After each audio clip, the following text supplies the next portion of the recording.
Alhamdulillahirabbil alamin. Allahumma shalli wa sallim ala sayyidina Muhammadin miftahi babi rahmatillah adada ma fi ilmillah salatan wa salaman daimaini bidawami mulkillah wa ala alihi wa sahbihi. Assalamualaikum warahmatullahi wabarakatuh. Teman-teman semuanya, kaum muslimin dan muslimat dimanapun berada, alhamdulillah kita berada di tahun baru 1442 Hijriah. Di hari pertama bulan Muharram, mudah-mudahan kita semua bisa menjadi seperti bayi yang baru lahir. Ya, bayi yang baru lahir seperti kertas putih yang belum ada coret-coretannya. Maksudnya apa? Tidak punya dosa, tidak punya salah, karena sudah diampuni, dimaafkan oleh Allah Subhanahu wa taala. Amin Allahumma amin. Yang lewat biarlah sudah lewat. Yang sekarang yuk kita isi dengan kebaikan, dinikmati. Yang akan datang itu misteri, kita nggak pernah tahu bisa sampai atau tidak. Maka pasang niat yang baik-baik, ya, pasang harapan yang besar. Itulah cara melangkah setiap hamba Allah Ta'ala dalam mengarungi samudera kehidupan. Jadi orang hidup itu dikatakan oleh para ulama as-sufi ibnu waqtih. Yang namanya sufi, orang yang selalu mengolah hatinya dengan menghias lahirnya dengan berbagai kebaikan, menghias lahirnya dengan perintah-perintah Allah Ta'ala dan dijauhkan dari larangan Allah Ta'ala, menghias hatinya dengan keindahan-keindahan dan membersihkannya dari segala kotoran. Sufi yang seperti itu dikatakan ibnu waqtih, orang yang hidup di masa kini, bukan orang yang hidup di masa lalu. Banyak orang itu hidupnya di masa lalu. Ada pula orang yang hidupnya di masa depan. Dia nggak sadar kalau waktunya bukan nanti, waktunya bukan kemarin, waktunya adalah sekarang. Ya, waktunya adalah sekarang. Ikhwani rahimakumullah, itu yang pengen saya jabarkan berkaitan dengan tema yang diangkat. Ya, yang ingin saya jabarkan. Mudah-mudahan saya diberi pemahaman, diberi ilmu, dan diberi kemampuan untuk mengamalkannya dan menyebarluaskannya. Begitu juga antum semua yang menyaksikan saya saat ini, mudah-mudahan dapat hal yang sama dan lebih. Amin. Ikhwani rahimakumullah, hidup bukan untuk berada di masa lalu. Jadi masa lalu itu cukup disadari, yang baik sekarang kita syukuri, yang buruk kita istighfari, minta ampun sama Allah Subhanahu wa taala. Caranya apa? Dengan menikmati masa sekarang. Jadi jangan sampai masa sekarang hanya untuk menyesali masa lalu. Wah, seandainya dulu, kalau dulu saya tidak begini, kalau seandainya, buang semua itu. Yang ada adalah sekarang. Saat ini saya dikasih Allah sehat, saat ini saya dikasih Allah waktu, saat ini saya dikasih Allah banyak kenikmatan yang tak terkira. Saya akan pakai ini untuk membuat Allah senang, ridhollah, untuk membuat Allah senang dengan saya, membuat Allah cinta kepada saya. Kalau kita hidupnya seperti itu, mensyukuri yang ada saat ini, otomatis hal-hal yang buruk di masa lampau itu akan sirna dengan sendirinya. Karena orang yang syukur, orang yang mensyukuri keadaannya sekarang, maka oleh Allah Subhanahu wa taala akan diberi tambahan nikmat, dan tambahan nikmat. Di antara tambahan nikmat yang paling besar itu adalah bisa taat dan bisa jauh dari maksiat. Itu tambahan nikmat yang paling besar. Bisa taat dan bisa jauh dari maksiat. Dosanya yang lampau otomatis diampuni oleh Allah Subhanahu wa taala karena Allah senang sama dia. La in syakartum la azidannakum wa la in kafartum inna adzabi lasyadid. Kalau orang yang kufur nikmat dikatakan siksanya pedih. Kalau orang yang mau mensyukuri nikmat, maka ditambah nikmat. Ditambah nikmat ya otomatis dosanya dihapus. Karena orang punya dosa kan bukan dalam nikmat, tapi dalam azab. Ya, dalam azab. Karena itu fokusnya sekarang, saat ini. Saat ini saya harus ngapain ya? Saat ini harus ngapain? Saat ini saya harus apa? Daripada mikir yang panjang-panjang, Kalau saat ini lagi berada di hadapan orang tua, nikmati orang tua. Jangan di hadapan orang tua, mikirin yang di luar. Sehingga kehilangan waktu untuk taat. Karena waktunya sekarang lagi bersama orang tua, di hadapan orang tua, duduk sama orang tua, harus ngapain? Jalankan perintah Allah kepadamu terhadap orang tuamu. Perintah Allah kepada kita terhadap orang tua kita. Oh, kita harus memandangnya dengan cinta. Oh, mendengarkan ucapannya dengan sayang. Oh, saya harus ngomong dia dengan lemah lembut, gak boleh ngomong kasar. Oh, saya harus menyabarkan diri saya untuk duduk bersama orang tua saya. Ya, kalau udah begitu akan ditambah nikmat. Kalau nanti kita punya rencana bisnis setelah duduk sama orang tua, kalau nanti kita punya rencana apapun setelah duduk sama orang tua, nanti itu akan dibereskan dengan berkat yang sekarang ini kita syukuri.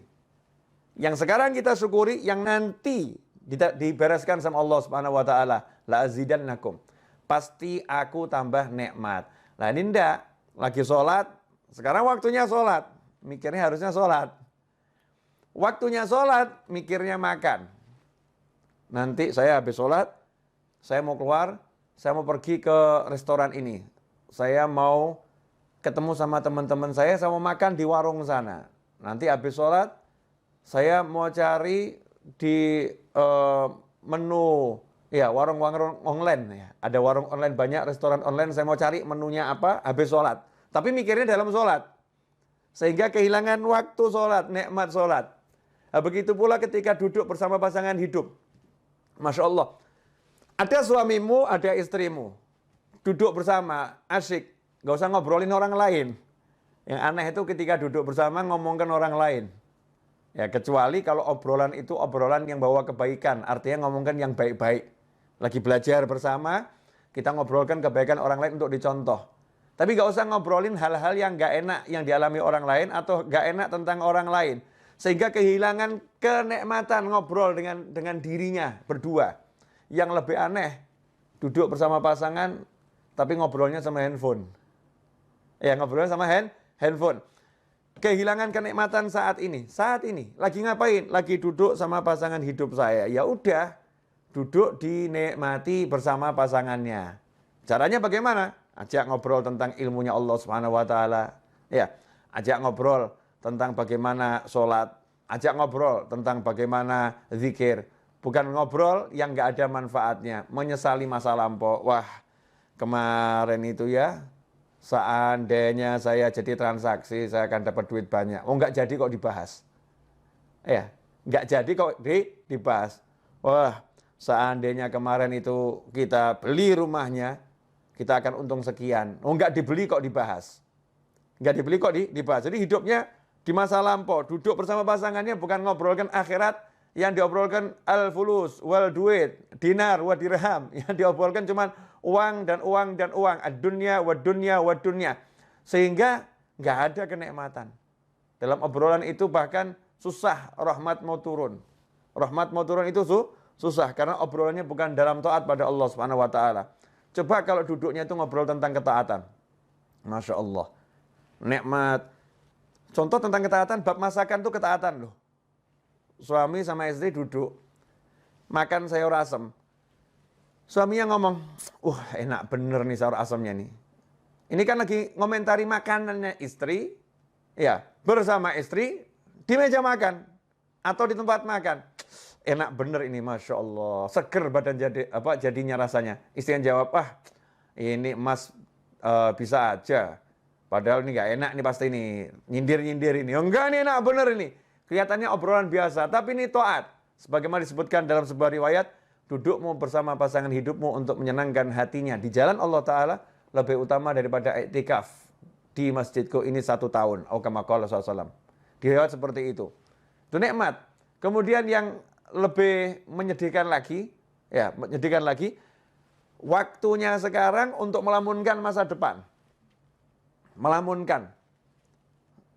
Nanti kalau rumah itu laku, saya mau beli mobil. Nanti kalau tanah yang di sana laku, saya mau beli rumah. Nanti. Sementara dia sekarang nggak mau kerja. Jadi sekarang ini hidupnya cuman nganggur, nggak mau bergerak. Nah ini kasihan nih. Ini namanya bukan punya cita-cita. Itu namanya melamun dalam syariat. Jadi cita-cita sama melamun itu beda. Ya, dikatakan kalau yang cita-cita itu bagus, tapi kalau melamun itu dari syaitan. Kalau melamun itu dari setan. Apa bedanya orang melamun sama cita-cita? Kalau orang punya cita-cita, nanti kalau rumah itu laku, saya mau beli mobil. Ya. Kalau sekedar begitu namanya ngelamun. Kalau cita-cita dia tidak pakai ngomong kalau nanti rumah itu laku. Waktunya sekarang langsung dipakai untuk jual rumah. Iklan sana, iklan sini, telepon sana, telepon sini. Nih rumah saya jual, banting harga, diskon 200%. Masya Allah. Ya, apanya yang 200% kan belum dijelaskan, kasih bintang kecil satu. Ini biasanya teknik iklan nih. Bintang kecil. Pak ini maksudnya diskon 200% apa nih? Ya 200% itu maksudnya begini, biaya ini saya hapuskan semua. Hilang biayanya itu. Nih, buat orang mau telepon, teknik periklanan dipelajari. Kemudian dia mulai ambil tasbihnya. Dia baca sholawat sebanyak mungkin, tawassul dengan sholawatnya. Mudah-mudahan ada pembeli yang datang. Nah ini namanya kalau rumah itu nanti laku, saya mau beli mobil. Misal begitu. Kalau tanah yang di sana laku, saya akan hajikan Bapak. Masya Allah. Itu bagus, tapi ngelamun. Ya melamun jelek. Cita-cita bagaimana? Kalau rumah itu laku, tanah yang di sana laku, saya akan hajikan Bapak. Langsung mana KTP-nya? Nah, daftar tidak butuh biaya kok. Mana KTP-nya? Diurus semuanya, udah bergerak nih ngurus. Kemudian mulai proses menjual di sana. Itu namanya bukan duduk melamun. Tapi orang punya cita-cita. Itulah niat. Ya, makanya setelah hijrah, setelah Fathul Makkah, la hijrata ba'dal fathi. Setelah Fathul Makkah tidak ada lagi yang namanya hijrah. Dalam arti pindahnya dari Makkah ke Madinah. Walakin jihadun wa niyah. Yang ada adalah kesungguhan dalam berjuang dan niat yang baik. Nah, niat itu apa? Qasdu syai' muqtarinun bi fi'alih. Niat itu punya satu cita-cita yang segera diiringi perbuatan. Qasdu syai' muqtarinun bi fi'alih. Punya cita-cita, punya harapan, langsung ada aksi. Itu namanya niat. Kalau nggak ada aksi namanya malah melamun.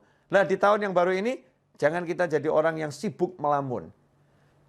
Tapi jadilah orang yang sibuk beraksi. Jadilah orang yang sibuk mewujudkan cita-cita. Ya, cita-citanya mulai diwujudkan dengan apapun yang bisa, sebisanya. Karena itu tadi dalam profile picture saya dikatakan hidup bukan untuk dipikiri. Ya. Bukan cuma mikiri hidup kok seperti ini ya, punya suami kok kayak gitu ya, punya istri kok seperti itu ya. Nggak nyelesain masalah. Ngomongkan yang nggak enak, itu membuat semakin tidak enak. Memperbincangkan yang jelek, membuat semakin jelek. Ya, memperbincangkan yang negatif, menjadi energi yang negatif.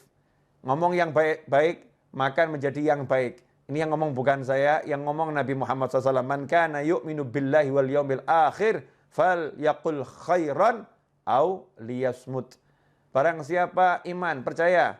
Man kana yu'minu billahi wal yawmil akhir. Kepada Allah dan hari akhir, fal yaqul khairan. Hendaknya dia ngomong yang baik.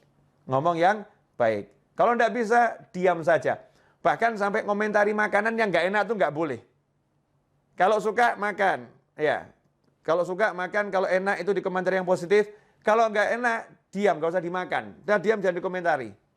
Karena mengomentari makanan yang nggak enak itu nggak boleh. Yang mencela makanan itu nggak boleh. Tapi Habib, saya pengen ini masakannya jadi enak. Ini makanannya nggak enak. Gimana cara komentarinya? Ya, komentari yang cerdas, yang sesyariat. Caranya gimana? Makanan ini enaknya luar biasa. Kalau garamnya dinaikkan sedikit. Ya. Garamnya tambah sedikit, enaknya luar biasa. Positif, bukan hal yang negatif. Itu yang diajarkan Nabi Muhammad SAW. Rasul nggak suka kita ngomong yang negatif, ngomong yang jelek-jelek, ngomong yang buruk-buruk. Ngomong yang buruk mendatangkan keburukan. Ngomong yang jelek mendatangkan kejelekan. Suasananya nggak enak, ruhaniyahnya nggak enak. Karena itu ikhwani rahimakumullah, hidup bukan untuk dipikiri. Mikirin yang kemarin-kemarin apalagi Masya Allah. Kemarin saya kok sholat subuhnya terlambat ya. Dulu ya sholat subuhnya terlambat. Mikirin doang. Mikirin tok. Ya, gak ada manfaatnya. Bukan begitu caranya. Caranya apa? Cukup dengan satu kalimat dalam hati, kemarin saya banyak dosa, sekarang saya mau banyak taat. Selesai. Jadi bukan waktunya habis untuk mikir, kemarin kok sholat subuh begini ya, kemarin ya sholat zuhurnya begini ya, kemarin mikir aja. Waktunya mikir yang tadi itu, kalau udah untuk aksi, Masya Allah. Langsung dia banyak sholat sunnahnya. Ditanya sama orang, kenapa kamu banyak sholat sunnah? Wah, sholat saya yang dulu-dulu tidak beres nih. Ini sunnahnya buat nambah ini. Kemudian dia qadha sholatnya. Qadha, kenapa kamu qadha sholatmu? Wah, dulu saya sering subuh nggak sholat ini. Sekarang saya mau qadha sekarang ini. Saya mau qadha sekarang. Jadi bukan hidup dalam lamunan, tapi hidup dalam aksi. Kalau udah hidup kita dalam aksi ketaatan, maka hidup itu akan penuh dengan kenikmatan. Kalau hidup dalam aksi ketaatan, maka hidupnya akan penuh dalam kenikmatan. Karena itu para ulama mengatakan nikmat yang kami rasakan dalam hati ini, nikmat yang kami rasakan dalam hati, kalau para bisnismen, para raja, para penguasa mengerti nikmat yang kami rasakan, mereka akan berjuang untuk merebutnya dari kami dengan apapun yang bisa mereka lakukan. Kalau tahu ya, mereka akan merebutnya dengan apapun yang bisa mereka lakukan. Ya, tapi karena mereka nggak tahu, dan toh kalau tahu juga nggak bisa. Kenapa? Tempatnya di hati. Gimana mau merebut hati? Susah. Yang di hati mau diambil tuh susah, nggak bisa. Bisanya dengan cara melakukan hal yang sama. Kalau mau merasakan nikmat yang dimiliki oleh para aulia usholihin, nikmat yang dimiliki orang-orang soleh, ya tiru aja yang dilakukan orang-orang soleh. Nikmati apa yang dinikmati orang-orang soleh. Orang soleh nikmatnya duduk berzikir, tiru duduk berzikir. Orang soleh nikmatnya duduk baca Al-Quran, tiru duduk baca Al-Quran. Orang soleh nikmatnya duduk cari ilmu, tiru duduk cari ilmu. Orang soleh nikmatnya bersedekah, tiru ya hidup bersedekah. Orang soleh nikmatnya membantu orang lain, tiru bantu orang lain. Dan seterusnya dan seterusnya. Nanti Allah Ta'ala akan memberi kita rasa nikmat seperti beliau-beliau. Dan ketika kita mencontoh pun udah ada nikmatnya. Naik kadarnya, naik kadarnya, naik kadarnya. Dan terus akan semakin besar. Ikhwani rahimakumullah. Tentunya dalam menjalani hidup itu bukan untuk dipikiri tapi dijalani. Bukan berarti kemudian mulus. Dalam menjalani hidup, namanya juga manusia. Menjalani hidup pasti ada musuh. Nggak mungkin nggak punya musuh. Lantas siapa musuhnya? Jangan salah. Jangan menganggap manusia itu musuh. Karena manusia itu semuanya bersaudara. Semuanya kalau ditanya, kamu anak cucu siapa? Kami Bani Adam, anak cucu Adam. Semuanya saudara. Ya, manusia itu semuanya bersaudara. Memang tingkat persaudaraannya beda-beda. Tapi pada aslinya semua manusia bersaudara. Musuhnya manusia itu adalah siapa? Ya, wahfadil qalba an yulima bihi syaitan wan nafsu wal hawa wad daniyah. Pertama setan, kedua nafsu, yang ketiga hawa alias ego, yang keempat daniyah, dunia. Itu musuhnya manusia. Setan, nafsu, hawa, dunia. Setan jelas nggak kelihatan. Kadang-kadang setannya juga menjelma jadi manusia, betul-betul menjelma jadi manusia.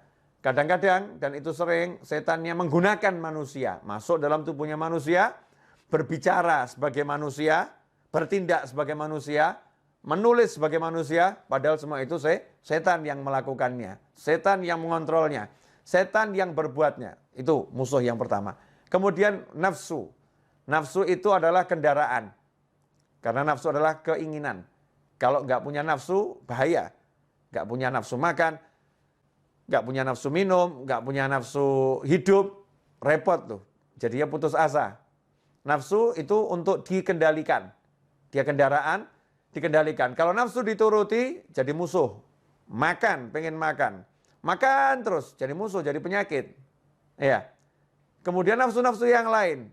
Kalau diturutin, jadi maksiat. Na'udzubillah min dzalik. Makanya dikendalikan. Hawa. Wah, ini hawa ini kendaraan iblis terbesar. Karena sifatnya sifat turunan iblis. Apa itu? Ego. Tidak mau dikalahkan. Ya, hawa itu ego. Tidak mau dikalahkan. Maunya menang sendiri. Itu ego. Nah, makanya iblis dilaknat karena dia punya ego yang besar. Disuruh sujud kepada Nabi Adam alaihissalam, iblis tidak mau. Karena itu iblis diusir dari rahmatnya Allah Ta'ala. Dibuang dari rahmatnya Allah Ta'ala. Enggak dapat rahmatnya Allah Ta'ala. Karena itu dikatakan iblis dilaknat. Kenapa? Karena dengan egonya dia nggak mau sujud, dia sombong kepada Allah Subhanahu wa taala. Sombongnya itu dengan tidak mau menjalankan perintah Allah untuk sujud kepada Nabi Adam alaihissalam. Ini ego. Nah, kalau kita jadi muslim jangan dikendalikan ego. Nggak mau dikalahkan. Jadikan ego kita itu ego yang baik. Ya, saya kalau baca Al-Quran nggak mau ada yang mengalahkan saya ini. Saya mau paling hebat sendiri baca Al-Qurannya. Tapi kalau ada yang mengalahkan, senang. Alhamdulillah ya. Ternyata dia lebih hebat dari saya. Jangan sampai egonya ego yang negatif. Nggak mau dikalahkan. Misal, biasa ngurusin masjid. Masjid sebelah kok dengar ngundang ustadznya ustadz nasional yang jamaahnya banyak. Masjid kita ngundang ustadz itu, ustadznya nggak mau datang. Egonya muncul, nggak mau dikalahkan. Buat segala macam cara. Kalau di tempat saya nggak bisa, di tempat dia juga harus nggak bisa. Ya, akhirnya membuat berbagai fitnah. Gimana caranya biar pengajiannya batal? Ini ego yang buruk. Naudzubillah min dzalik. Di kantor, ya, nggak mau dikalahkan jabatannya dengan kawan-kawannya. Dengar kok ada satu kawannya naik pangkat, mau diletakkan di jabatan yang lebih tinggi. Wah, nggak mau dikalahkan dia, nih muncul egonya. Terus gimana caranya? Dia cari kelemahan kawannya itu, kemudian dia fitnah gimana caranya, yang penting biar namanya jatuh. Ini namanya ego. Naudzubillah min dzalik. Kemudian dunia, masya Allah, segala sesuatu selain Allah Ta'ala. Ini tidak boleh ada dalam hati kita. Mau istri, mau anak, mau suami, ya, siapapun selain Allah nggak boleh ada dalam hati. Bolehnya masuk hati harus lewat Allah Subhanahu wa taala. Harus bismillah, harus ada Allahnya. Anak ada dalam hati karena Allah. Mencintainya karena Allah, menyayanginya karena Allah. Makanya begitu anaknya nggak mau sholat, orang tuanya harus marah. Ya, orang tua harus marah. Nah, itu namanya karena Allah Subhanahu wa taala. Pasangan hidup, istri. Istri kalau menghalangi suami untuk bekti sama orang tuanya, suaminya harus marah. Tidak bisa, saya tidak bisa mencintaimu mirip orang tua saya. Apalagi lebih. Mirip saja nggak bisa. Nomor satu, cinta saya harus orang tua saya. Begitu Allah saya ngajarin saya. Begitu Allah saya perintahkan saya.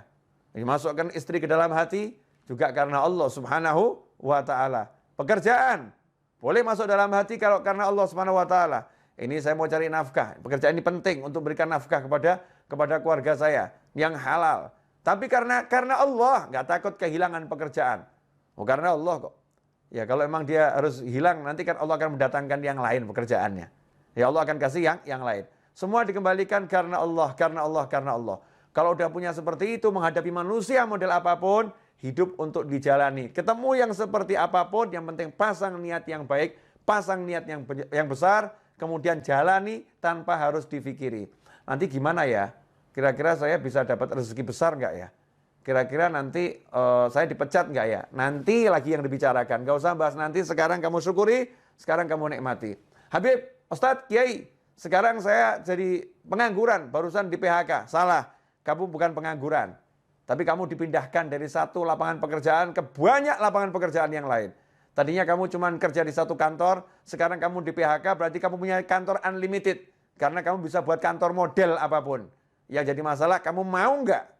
Ya, kamu mau atau tidak? Kamu menganggap dirimu pengangguran, atau dirimu adalah orang yang punya kesempatan kerja lebih besar. Terserah, itu pola pikir kita masing-masing.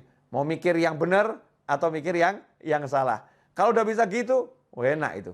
Dimanapun kita hidup, yang ada adalah asyik. Karena orang yang syukur itu nggak akan berada dalam sengsara. Orang yang syukur selalu dalam nikmat dan nikmat dan nikmat dan nikmat. Ikhwani rahimakumullah. Nah, merdeka. Ya itulah orang yang merdeka. Orang yang merdeka itu seperti ketika Pak Karno dan Bung Hatta serta tokoh-tokoh nasional, para ulama memproklamirkan kemerdekaan. Maaf, belum ada negara yang mengakui secara tertulis Indonesia sebagai negara. Belum ada. Kalau mikir gitu, kapan merdekanya? Ini kita belum kontak negara-negara lain loh. Ada yang dukung enggak ya? Nanti kira-kira gimana ini kalau setelah kita proklamirkan seperti apa ya? Kalau mikir begitu nggak pernah merdeka Indonesia. Tapi langsung pekik merdeka diteriakkan, 17 Agustus 45 diproklamirkan, ya merdekalah kita. Setelah itu baru kita urus. Bergerak. Menjalani kehidupan kemerdekaan. Pasang niat yang besar menjadi bangsa yang merdeka. Hasilnya apa? merdeka. Ada kurang lebih 10 negara memberikan dukungan atas kemerdekaan Indonesia. Diawali Palestina, Mesir, Yaman, Saudi Arabia, dan seterusnya. Bisa kita baca di sejarah kemerdekaan bangsa kita ini. Ikhwani rahimakumullah. Ya, itulah cara berpikir orang yang sudah mengerti. Ya, sudah mengerti bahwasanya hidup itu untuk dijalani bukan dipikiri, tentu dengan niat-niat yang baik. Nah, kemerdekaan ini pada hakikatnya adalah bebas dari penjajahan. Sementara saat ini kita sebagai pribadi manusia, kita sendiri nggak bebas dari penjajahan nafsu. Masya Allah. Penjajahan nafsu, misal nafsu merokok. Nafsu merokok. Dikasih tahu sama dokter, Bapak ini sakit paru-paru, agak berat Pak, harus berhenti merokok.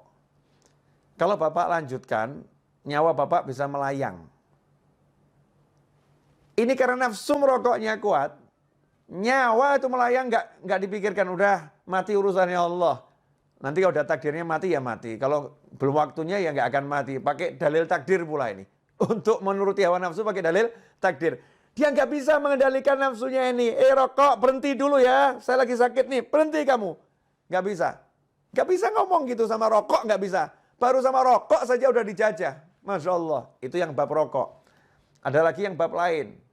Ya, kebiasaan yang negatif. Ya, kebiasaan yang negatif. Masing-masing kita ini punya sesuatu yang mungkin menuruti nafsu. Makan, Masya Allah. Dokter melarang, ya, berdasarkan ilmunya.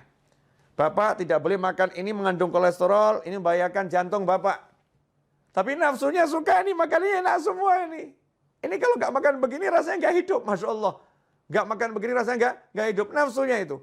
Ini kalau diturutin, nggak berhenti dari makanan macam-macam tadi, maka akan jadi sakit yang semakin parah dan akan menghilangkan nyawa. Na'udzubillah min dzalik. Muslim yang merdeka, dia bisa katakan sama nafsunya, stop dulu ya, sampai kondisi saya itu sudah betul-betul baik. Nanti kalau udah baik, kita akan dialog lagi. Enaknya kamu saya makan 1 bulan berapa kali? Ya, dalam seminggu berapa banyak saya makan kamu nih? Dialog sama nafsunya nih. Nafsunya dikendalikan. Itu baru muslim namanya. Itu namanya orang yang merdeka. Ya, orang yang merdeka. Kalau belum begitu, masih dijajah oleh setan, nafsu, hawa, dan dunia. Yang paling kesian yang dijajah sama dunia. Masya Allah. Takut kehilangan duit. Takut kehilangan pekerjaan. Gara-gara takut kehilangan pekerjaan, disuruh melakukan yang haram apapun dijalani. Daripada saya kehilangan pekerjaan, nyerempet haram dikit gak jadi masalah. Masya Allah. Nyerempet yang haram dibilang gak jadi masalah. Na'udzubillah min dzalik. Gara-gara takut kehilangan pekerjaan, jelas-jelas ibunya di desa memanggil, nak pulang, temanin ibu. Ibu sudah tua. Ibu gak mau meninggal sendirian. Pulang kamu nak, temanin ibu. Dia katakan, maaf bu, saya gak bisa pulang. Kalau saya pulang saya dipecat dari kantor. Takut kehilangan kantor. Gak takut kehilangan ibu dan ridha Allah subhanahu wa ta'ala. Masya Allah. Ini dijajah yang luar biasa oleh yang namanya dunia. Ikhwani rahimakumullah. Dunia ini bisa menjelma menjadi macam-macam bentuk. Ya, macam-macam bentuk. Segala sesuatu selain Allah yang ada dalam hati, mengalahkan Allah, mengalahkan aturannya Allah, itulah dunia. Ya, itulah dunia. Sekarang pilihan ada di tangan kita. Kita mau jadi manusia yang merdeka atau manusia yang terjajah?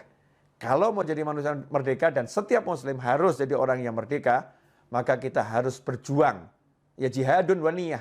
Berjuang melawan nafsu. Berjuang melawan ego. Berjuang melawan syaitan. Berjuang melawan dunia. Caranya, ya dengan melaksanakan perintah Allah. Belajar setiap hari. Cari ilmu terus tanpa henti. Nabi Musa pun gak pernah berhenti cari ilmu. Walaupun udah menjadi Rasul, kalimullah, yang diajak bicara langsung oleh Allah Subhanahu wa ta'ala. Nabi Muhammad SAW tidak pernah berhenti minta tambahan ilmu. Walaupun ilmu beliau adalah ilmu langsung dari Allah Subhanahu wa ta'ala. Ya, yang Allah katakan diwahyukan. Kalau bicara Rasulullah semuanya itu wahyu ada dalam hati Nabi Muhammad SAW. Rasul masih suruh minta terus sama Allah. Wa qur rabbi zidni ilma. Ya Allah, berilah aku tambahan ilmu. Ikhwani rahimakumullah, Karena itu dalam mengisi kemerdekaan dan mengisi sisa-sisa waktu yang kita miliki dalam perjalanan hidup sampai nanti akhir usia, maka tidak ada yang lebih baik daripada mengisinya dengan ilmu dan amal soleh. Ilmu dan amal soleh. Insya Allah kalau begitu, hidup kita akan penuh dengan ketenangan, kenyamanan, dan kebahagiaan. Jazakumullah khairan. Ini yang bisa saya sampaikan. Waktu saya keselebihnya saya kembalikan kepada yang